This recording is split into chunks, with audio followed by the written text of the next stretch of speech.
ভগবদ্গীতা বিষাদ যোগ শ্লোক 37-38। যদ্যপেতে ন পশ্যন্তি লোভোপহ চেতস্য কুলক্ষয়কৃতং দোষং মিত্রদ্রোহে চ পাতকম। কথং ন জ্ঞেয়মস্মাভিঃ পাপাদস্মান্নিবর্তিতুম কুলক্ষয়কৃতং দোষং প্রপশ্যদ্বিজনার্দন।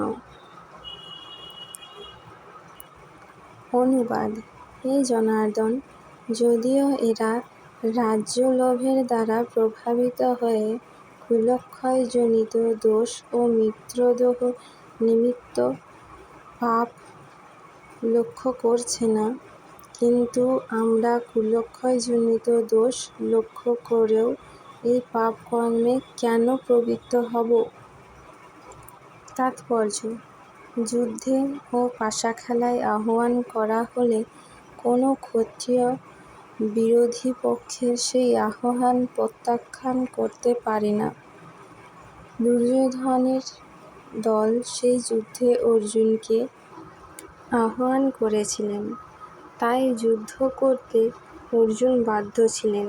কিন্তু এই অবস্থায় অর্জুন বিবেচনা করে দেখলেন যে তার বিরুদ্ধ পক্ষের সকলেই এই যুদ্ধের পরিণতি সম্বন্ধে একেবারে অন্ধ হতে পারে, কিন্তু তা বলে তিনি এই যুদ্ধের অমঙ্গলজনক পরিণতি উপলব্ধি করার পর সেই যুদ্ধের আমন্ত্রণ গ্রহণ করতে পারবেন না।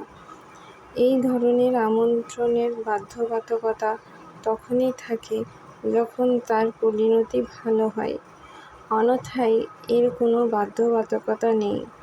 এই সব কথা সুনিশ্চিতভাবে বিবেচনা করে অর্জুন এই যুদ্ধ থেকে নিরস্ত থাকতে মনস্থির করেছিলেন। হরে কৃষ্ণ।